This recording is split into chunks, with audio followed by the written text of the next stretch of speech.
When Jessie got on the tram that day, Bertha was nowhere to be found.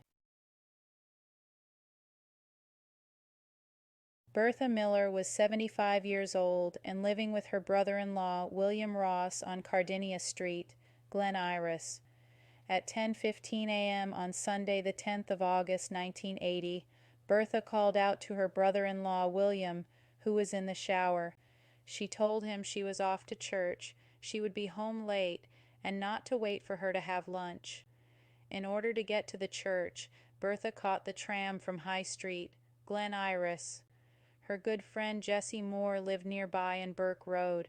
For the previous 10 years, Bertha and Jessie caught the same tram to church every Sunday, the 10:47 a.m. along High Street. Bertha boarded at the terminus, and Jessie joined her shortly after at the Burke Road stop. When Jessie got on the tram that day, Bertha was nowhere to be found. A shopkeeper last saw Bertha as she walked the 400 meters to the tram stop.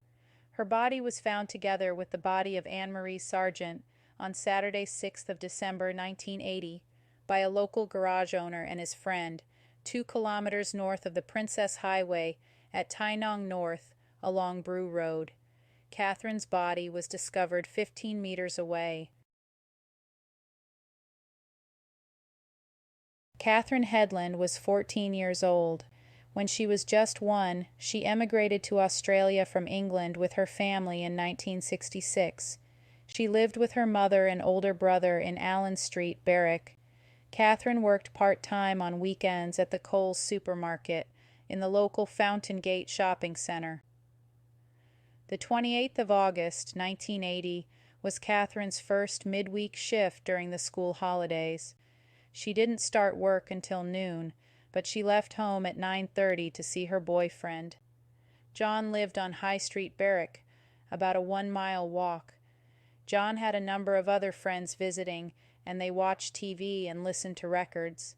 At 11:10 a.m., Katherine left John's house and walked to the bus stop at the corner of Manuka Road and High Street, where she planned to catch the 11:20 a.m. bus to work. Katherine never made it. She was never seen again. Her body was found on Sunday, 7th of December, 1980, in the same area as bodies of Bertha Miller and Anne-Marie Sargent, 2 kilometers north of the Princess Highway at Tynong North along Brew Road.